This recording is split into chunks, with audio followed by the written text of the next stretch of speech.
जी class question number 3 C exercise का solve the triangle A C B when angle C equal to 90 एन, यानी कि यही वाली चीज़ है। ठीक है, लेकिन यहाँ पर आपको एक एंगल और एक साइड पता थी, यहाँ पर आपको 2 साइड्स पता होंगी। ठीक है, आपको एंगल भी खुद ही फाइंड आउट करना है। तो अब हम ये वाला क्वेश्चन करते हैं। मैंने इसका जो है क्वेश्चन नंबर 1 लिया है। सी 10√2 सेंटीमीटर और ए की वैल्यू 10 है। मैंने यहाँ ट्राइंगल शो कर दी है। यहाँ पर मैंने इनके नाम भी लिख दिए हैं। ये 90 डिग्री है। ए की वैल्यू आपके पास 10 गिवन है। सी आपके पास 10√2 है। सबसे पहले हम बी निकाल लेते हैं। पाइथागोरस थ्योरम, जब हमें 2 साइड्स गिवन होती हैं तो तीसरी साइड के लिए हम पाइथागोरस थ्योरम को करते हैं। A square plus B square equals to C square. A की वैल्यू 10 है तो 10 का स्क्वायर, बी मालूम करना है तो बी का स्क्वायर, सी की वैल्यू पता है 10√2 का स्क्वायर। 10 का स्क्वायर 100 हो गया, plus B square equals to ये स्क्वायर जब 10 पर अप्लाई हुआ तो 100 हो गया। जब ये स्क्वायर √2 पर अप्लाई हुआ तो स्क्वायर ने रूट को कट आउट किया, 2 बचा, तो 100 2 सा 200 प्लस 100 है, वहाँ जाके माइनस 100 हो गया। 200 में से 100 किया, 100 आ गया। टेकिंग, यहाँ पर मैंने स्टेप्स कम किए हुए, आप लोग डाल सकते हैं। टेकिंग स्क्वायर रूट ने स्क्वायर को कैंसिल किया और 100 का स्क्वायर रूट 10 आता है, तो बी की वैल्यू 10 आ गई। तो हमारे पास तीनों साइड आ गई हैं। अब हमने एंगल पे वर्किंग करनी है। 10 एंगल ए इक्वल टू, हम जानते हैं परपेंडिकुलर अपॉन हाइपोटेनस होती है। ठीक है, सॉरी, परपेंडिकुलर अपॉन बेस होती है। परपेंडिकुलर की वैल्यू हमारे पास गिवन है।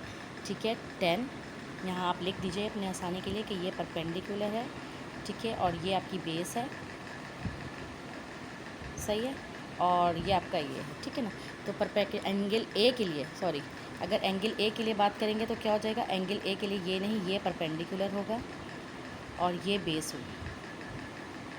सही है ना, क्योंकि अगर एंगल ए मालूम कर रहे हैं तो आप जानते हैं उसके सामने वाली क्या वैल्यू क्या होती है, परपेंडिकुलर होती है, उसके साथ वाली बेस होती है। तो 10 angle A equal to perpendicular upon base. ठीक है, तो 10 angle A equal to perpendicular की वैल्यू है आपके पास कितनी आई थी, बी 10 आई थी, और बेस की वैल्यू ए वो भी 10 ही है। तो 10 से कट गया 1, तो एंगल ए की value 10 angle A equal to 1 कब आता है, एंगल टेंजेंट 45 पर वैल्यू 1 आती है, तो आप 1 को हटा के टेंजेंट 45 लिखेंगे, यानी 10 45 लिखेंगे।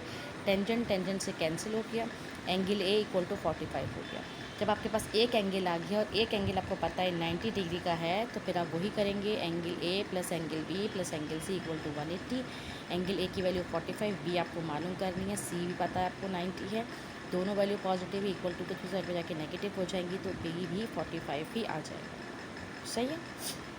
अब उसके बाद आप इसके सेकंड पार्ट 7 पार्ट पर आ जाते हैं। यहाँ पर भी सी पता है और बी पता है आपको। सबसे पहले आपने ट्राइंगल में ये सब वैल्यूज़ को शो कर दिया। पाइथागोरस से आपने जो है वो क्या निकालना है, ए की वैल्यू निकालनी है। ठीक है, क्योंकि बी और सी आपको पता है, ए की वैल्यू निकाल दी बाय द पाइथागोरस थ्योरम। ठीक है, अब आपने एंगल बी मालूम करना है। जब एंगल बी मालूम करना है तो उसके सामने वाली वैल्यू इसकी परपेंडिकुलर हो जाएगी, उसके साथ वाली बेस हो जाएगी। सही है, तो आपने सबसे पहले क्या किया है, आपको बेस मालूम करनी है ना, तो आपको परपेंडिकुलर से तो कोई काम नहीं, आप बेस अपॉन हाइपोटेनस को यूज़ कर लें।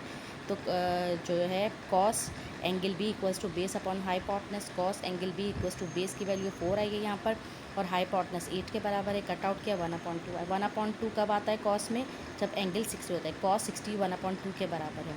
जब cos angle B equals to cos 60, cos से कट गया, एंगल बी 60 के बराबर आ गया। और तीसरा एंगल कैसे मालूम करते हैं, angle A plus angle B plus angle C equal to 180। Angle A आपको मालूम करना है, तो बी की वैल्यू 60 आ गई आपके पास, ये रही, और 90 है सी वाला, दोनों पॉजिटिव है, वहाँ जाके माइनस हो जाएंगे, तो एंगल ए की वैल्यू आ जाएगी 30। तीनों कंपोनेंट्स आ गए एंगल के भी। यहाँ स्टेटमेंट लिख दीजिएगा, sum of all angle in a triangle is 180। ठीक है ना, तो और या आप बाकी इसके रिमेनिंग पार्ट्स जो है वो कंप्लीट कर लीजिएगा।